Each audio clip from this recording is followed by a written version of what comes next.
Hello guys, I am Hitesh Tripathi and in this video we are going to see what is Z function and we will also see how to calculate it. Okay, but before starting video, if you haven't subscribed this YouTube channel, that is Hitesh Tripathi, just go and subscribe this channel. And if you haven't visited this playlist, that is string algorithms, which we are covering or continuing right now, you can just bookmark this playlist. Okay, so today's video is about this Z function and its calculation. So it is a string algorithm. Okay, now let's just see what is Z function, and after that we will see how to calculate it. And in next video, after this video, we will see one question of Z function. Okay, so that to make it more clear. Now let's just see what is Z function. Suppose you are given a string a b c d a b c d a b c. Here length of the string is 1 2 3 4 5 6 7 8 9 10 11. Okay, this is C, not A. So you will say that your Z function is an array. Your Z function is a function which calculates Z array, you can say. ठीक है, जिसमें 11 indexes होंगे, that is 0 1 2 3 4 5 6 7 8 9 10. okay, 10 indexes up to total number of indexes 11. ठीक है, fine. अब तुम्हारा z of i क्या define करेगा? This is z array. ठीक है, z ऑफ i ये डिफाइन करेगा maximum length of prefix array which is same as substring originating from i. ठीक है, इन सिंपल वर्ड्स में बोलूँ तो अगर तुम z ऑफ 5 बता रहे हो तो वो क्या हो जाएगा? Simply equals to 4. z of 5 will be equals to 4. Why? You can easily see a b c d a. z of 5 will be equals to, ज़्यादा भी हो सकता है. ठीक है, कैसे ये देखना. तुमने यहाँ से चेक करना शुरू किया. फर्स्ट कैरेक्टर प्रीफिक्स में है, सेकंड कैरेक्टर प्रीफिक्स में है, थर्ड कैरेक्टर प्रीफिक्स में है, फोर्थ कैरेक्टर प्रीफिक्स में है, फिफ्थ कैरेक्टर भी प्रीफिक्स में है. ठीक है, सिक्स्थ भी प्रीफिक्स में है एंड सेवेंथ भी प्रीफिक्स में है. तो यू विल सिंपली से कि your z of 5 will be 7, not 4. Sorry for that. Okay, तो z ऑफ 5 विल बी 7. तो तुम्हें बस क्या करना है, सिंपल सी चीज़ कि z ऑफ i की वैल्यू तुम कैसे निकाल सकते हो. Starting from i index, just compare it with prefix. Okay, prefix of your string, and जहाँ तक इक्वल आता जा रहा है वहाँ तक काउंटर इंक्रीज करते जाओ and that will be your z of i value. तो आई गेस कि तुम लोगों को समझ में आ गया होगा व्हाट इज z फंक्शन और यू कैन से z array. Okay, fine. तो एक अप्रोच तो मेन z फंक्शन और इट्स कैलकुलेशन का मोटिव क्या होता है हमारा यहाँ पे, यही z array कैलकुलेट करना. ओके, सपोज तुम्हें मिला क्या होगा, तुम्हें एक स्ट्रिंग गिवन होगी. ठीक है, and you have to calculate its z array. अब एक अप्रोच तो हमने यहीं पे देख ली. हमने एक अप्रोच क्या देखी, suppose we are given an array A B C D.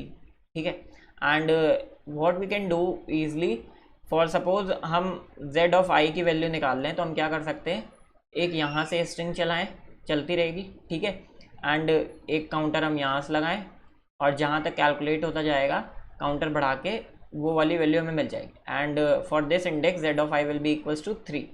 A B C तक पूरे देखो, ए बी सी प्रीफिक्स में भी है और ए बी सी यहाँ पे भी. ठीक है, तो z of i will B 3.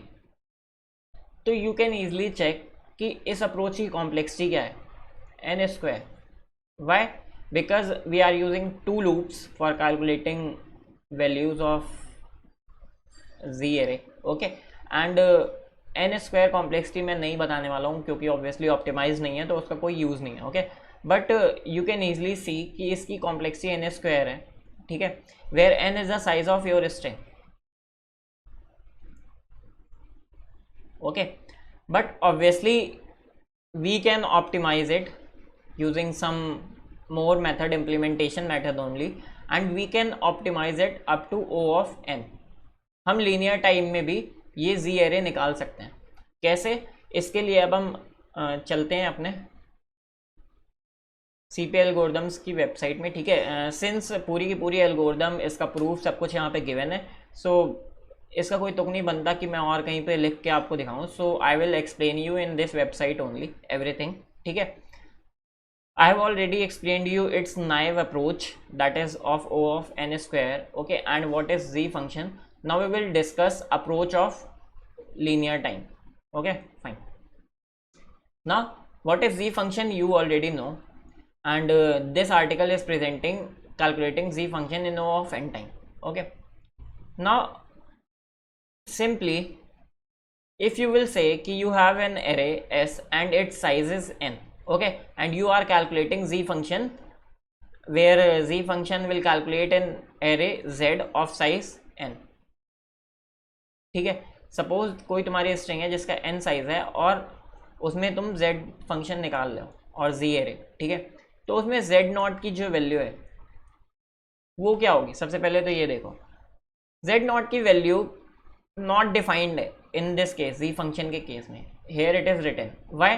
क्योंकि तुम जीरो से ही अपनी चेक करने वाले हो कि कितनी प्रीफिक्स की लेंथ मैक्सिमम पॉसिबल है। So obviously z will be equals to n, क्योंकि पूरी स्ट्रिंग ही इसके इक्वल होगी, प्रीफिक्स के इक्वल होगी, ओके।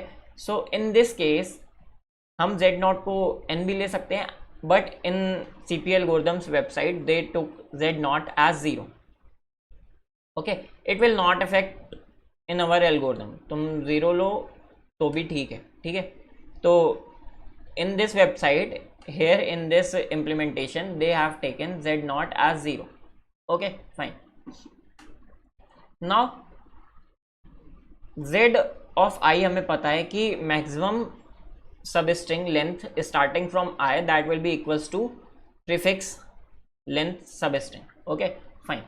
तो suppose यहाँ पे तुम अगर देखो तो तुम्हें मिलता चला जाएगा z array, तुम्हें मिल जाएगी 0431, ये कुछ एग्जांपल्स हैं तुम्हारे, ठीक है, z array के। और तुम्हें इसी तरह z array बिल्ड करनी है। z नॉट देखो सब में 0 होगा, ठीक है, क्योंकि हमने इनिशियली इनिशियलाइज करके रखा है।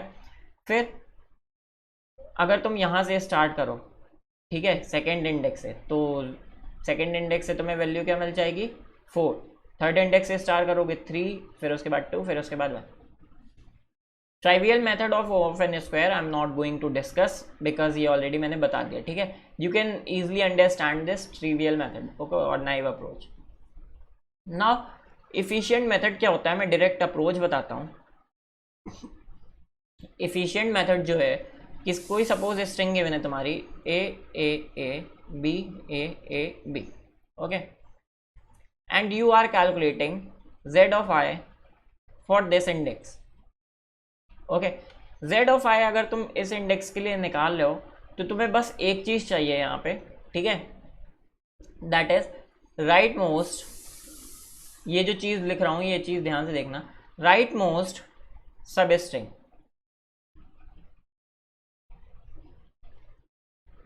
जो भी तुम्हारे प्रीफिक्स के साथ अभी अभी ओवरलैप हुई है, right most, okay. Right most सब string in the sense L and R, और L और R तुम्हारे क्या होंगे? सिंपली स्टार्टिंग और एंडिंग इंडेक्स, स्टार्ट इंडेक्स और and index, okay.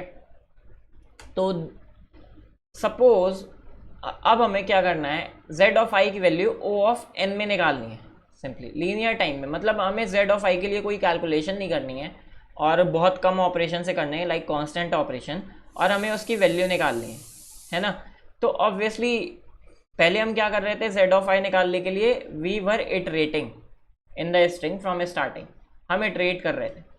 But without iterating हम कर क्या सकते हैं, suppose we are calculating z of I for this, तो हो सकता है कि ये जो प्रीफिक्स है, ठीक है, यहाँ से जो सब स्ट्रिंग स्टार्ट हो रही है, यू कैन से s जो है वो I से जो स्टार्ट हो रही है टुवर्ड्स n जो जा रही है, s ऑफ n, ये जो सब स्ट्रिंग है इसका कुछ पार्ट के लिए ऑलरेडी हम आंसर कंप्यूट कर चुके हों। It is possible, right, it is possible कि इसके कुछ पार्ट के लिए हम ऑलरेडी आंसर कंप्यूट कर चुके हों, and we are computing it again and again.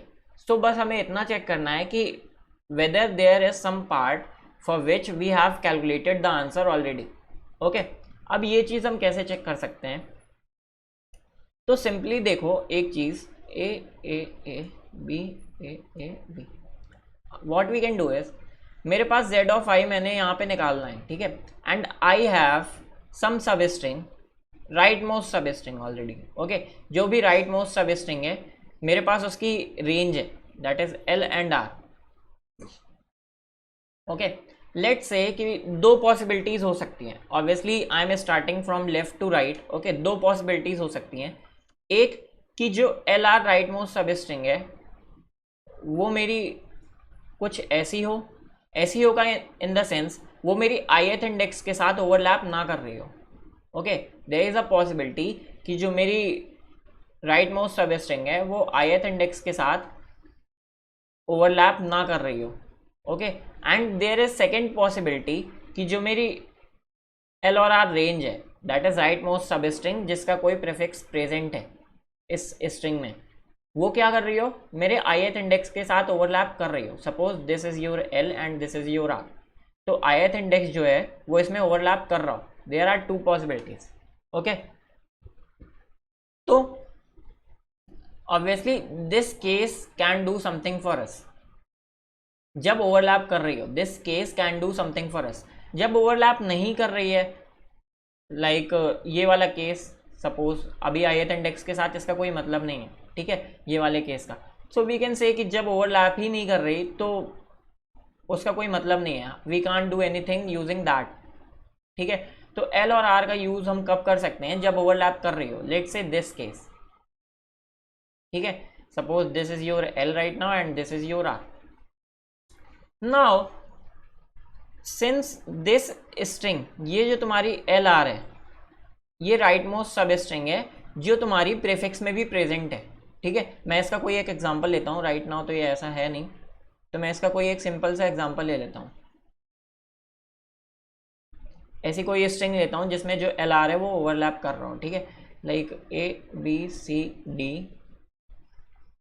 और you can simply take it like XYZ XYZ, ठीक है। मैंने ये ली, राइट नाउ सपोज मैं इस इंडेक्स में हूँ, ठीक है, और मुझे यहाँ पे z ऑफ i कैलकुलेट करना है, एंड आई नो कि मेरा जो maximum right most substring जो ओवरलैप कर रही है वो ये है, ठीक है। और you can easily find it out, like अगर तुमने z of i minus one की ऑलरेडी, अगर तुम suppose you are calculating value of zi, तो you have already calculated value of zi minus one, okay. zi minus one की value कितनी आएगी, will be equals to 3, okay. zi minus one की value will be equals to 3, तो you can easily find out what is l and r, and you will say that l और r तुम्हारा इतना हो गया, fine. Now overlap यहाँ पे हो रहा है, तो यू कैन इजिली से कि ये जो एल आर है ये प्रीफिक्स में कहीं पे अकर कर रहा है, ठीक है, दैट इज XYZ प्रीफिक्स में कहीं पे अकर कर रहा है, और दैट थिंग इज हेयर, वो यहाँ पे अकर कर रहा है, ठीक। ये जो XYZ है ये प्रीफिक्स में कहीं पे अकर कर रहा है, फाइन। और जो हमारा I है, ठीक है, वो L और R के बीच में है, ठीक है। तो जो ये वाली लेंथ होगी that is, you can point it out like this, कि जो I से R की लेंथ होगी, I से R की लेंथ जो होगी उसके लिए यू कैन से कि you have already calculated the answer. मेरी बात ध्यान से सुनना, सपोज जो तुम्हारा you are calculating value of z of i, okay, I am repeating it, you are calculating value of z of i, okay, and you find out that right most substring जो भी तुम्हारी prefix में present थी is overlapping with index i, okay, and that is l and r, fine.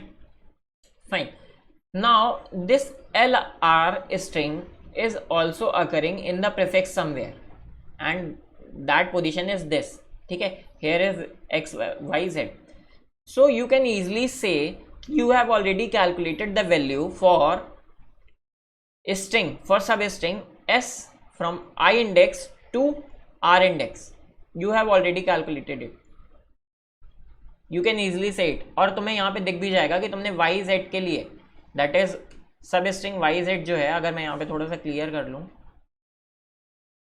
ठीक है, मैं थोड़ा सा क्लियर करता हूँ और तुम्हें अच्छे से समझाता हूँ। आई एम सेइंग कि मैंने इस सब स्ट्रिंग के लिए ऑलरेडी वैल्यू कैलकुलेट कर ली है, और दिस इज ट्रू बिकॉज ये सब स्ट्रिंग यहाँ पे है, देखो, ठीक है। तो मैंने ये सब स्ट्रिंग वाई जेड की वैल्यू ऑलरेडी कैलकुलेट कर ली है। तो now you can easily find out कि जो भी मेरी ये वैल्यू होगी जेड ऑफ आई, वो किसके इक्वल होगी, इसके इक्वल, ठीक है। और this value will be equal to simply I minus L. You can easily find it out like, ठीक है। आई, ये इंडेक्स तुम्हारा अगर आई है और ये इंडेक्स एल है, तो तुम्हें प्रीफिक्स से खाली इतनी लेंथ माइनस करनी है, और जो भी इंडेक्स तुम्हें मिलेगा उसकी वैल्यू तुमने ऑलरेडी उस सब स्ट्रिंग के लिए कैलकुलेट कर ली है, ठीक है। तो what you are doing is कि तुम्हें z ऑफ i की वैल्यू, ठीक है, इतने पार्ट के लिए रिकैलकुलेट नहीं करनी है, ठीक है। What I am saying from this is कि तुम्हें रिकैलकुलेट नहीं करना इतनी सब स्ट्रिंग के लिए, ठीक है। एंड दिस इज ट्रू, मैंने ऑलरेडी एग्जांपल दे दिया तुम्हें, क्योंकि आई से आर तक की लेंथ के लिए तुम्हें रिकैलकुलेट नहीं करना, और वो तुम ऑलरेडी कैलकुलेट कर चुके हो आई माइनस एल इंडेक्स में, ठीक है। तो तुम सिंपली उसको z ऑफ आई को किसके इक्वल बना दोगे, z of I minus L, okay. And z of I minus L और z of I minus L can be minimum of, मैं अभी कोड दिखाता हूँ, ठीक है, इसको अभी यहीं पे छोड़ो। अब बाकी बची, देयर इज सम पॉसिबिलिटी कि तुम्हारी जो बाकी बची हुई स्ट्रिंग है वो भी इक्वल हो जाए, ठीक है। तो उसके लिए अब let's just go to the code and you will simply get it. मैंने मेन पार्ट जो था वो तुम्हें एक्सप्लेन कर दिया, ठीक है। नाउ सी हियर, मैंने जी फंक्शन की एरे ले ली, ठीक है, ये सिंगल लूप लगाया मैंने, ठीक। सबसे पहले मैंने दो वेरिएबल भी ले लिए हैं, L and R, which will be having right most substring range, which is same as prefix of string s, okay, fine. Now I have to simply check if I is less than or equals to r. This simply means is that जो तुम्हारी l और r है, ये चीज I इसके बीच में है, ठीक है। this simply means this condition, why, क्योंकि जो L है तुम्हारा वो तो ऑब्वियसली I से छोटा ही होगा हमेशा, और ये चीज़ तुम्हें खुद फाइंड आउट करनी है, why I am saying this, ठीक है। ये सिंपली फाइंड आउट कर लेना, अभी तुम्हें लास्ट तक समझ में आ जाएगा। एंड R अगर तुम्हारा I से बड़ा या इक्वल है, इट मीन्स कि जो I की वैल्यू है वो तुम्हारी L और R के बीच में। नाउ इन दिस केस तुम अपने ZI को अपडेट कर सकते हो, और मैं वही कर रहा हूँ, ठीक है। तो मैंने अपडेट किया z of i equals to minimum of r minus I plus one and Z I minus L, ठीक है। तो z ऑफ i को मैंने कैसे अपडेट किया, z i माइनस एल के equal, and Y I took minimum r minus I plus one, क्योंकि simply एक चीज़ देखो कि सपोज तुम्हारी ये z की वैल्यू थी, ठीक है, and you are calculating z of i, ठीक है। तो तुम कह रहे हो कि तुम्हारी z of i minus L के इक्वल है, but there is a possibility कि z ऑफ i की वैल्यू कितनी हो जाए, z ऑफ i की वैल्यू हो गई 7 मान लो, ठीक है, और 4, z of i minus L is equals to 4। But तुम्हारे पास क्या है, तुम्हारे पास 4 इंडेक्स तो आगे है ही नहीं, तो 4 तो वैल्यू हो ही नहीं सकती। दैट्स वाई मैंने r माइनस आई प्लस वन भी मिनिमम में डाला है, and that will be simply equals to r तुम्हारा कहीं ना कहीं इस एरे में ही होगा, ठीक है। तो मेरी स्ट्रिंग जिसके लिए मैं रिकैलकुलेट नहीं करना चाहता वो क्या है, r माइनस आई प्लस वन लेंथ की है, okay. So that's why I put here r minus I plus one and Z I minus l का minimum, okay fine. Now there is a possibility कि अभी भी कुछ सब स्ट्रिंग बची है जो प्रीफिक्स लेंथ के इक्वल है, उसके लिए तुम सिंपली एक लूप लगा दोगे, ठीक है। एंड सपोज ये लूप तुम्हें इजीली समझ में आ रहा होगा, that you are checking for further characters. तुम z ऑफ i की वैल्यू चेक कर रहे हो कि तुम फर्दर इंक्रीज कर सकते हो क्या नहीं, ठीक है। तो you will simply do that this loop. इस लूप को तुम्हें खुद समझना, मैं समझाने नहीं वाला, बहुत ईजी सी चीज़ है। अगर नहीं आ रहा समझ में, you can simply ask in comment section, I will re explain it, okay. And in this loop what you are doing is you are simply updating your L and R value, okay. So suppose you were at index I and you found out some value of Z, okay, for index I. Now previously you were having some values in L and R and you have to find rightmost value of R, ठीक है, so that मेरा जो ith index है मैं आगे compute करूँ वो overlap कर जाए. बेस्ट कंडीशन वही होगी कि मैं राइट मोस्ट वैल्यू निकालूँ, ठीक है. So for that I simply check कि अगर मेरा जो प्रीवियस आर था मैं उससे बड़ी कोई आर की वैल्यू कर सकता हूँ. इफ़ कर सकता हूँ so I will simply update l as i current index and r as i plus z I minus one. Okay, तो current you can say it like current substring z i के according जो मेरी prefix के साथ same आ रही है, ठीक है. And at the end return just Z array, complete array, ठीक है. So this was your Z function and its calculation. I hope कि तुम लोगों को बहुत अच्छे समझ में आ गया होगा. मैंने अपना बेस्ट दिया समझाने में, ठीक है. Now for doing it's questions what you can refer is bottom में तुम्हें सबसे इसकी प्रैक्टिस प्रॉब्लम्स मिल जाएंगी. Okay, I will put the link in description so that you can just go to all the practice problems and you can just solve them. Okay, and in next video we will also solve one practice problem for understanding more better z function and its calculation. Thank you guys for watching this video. Subscribe this channel, that is Hitesh Tripathi, and bookmark this playlist. Thank you guys for watching.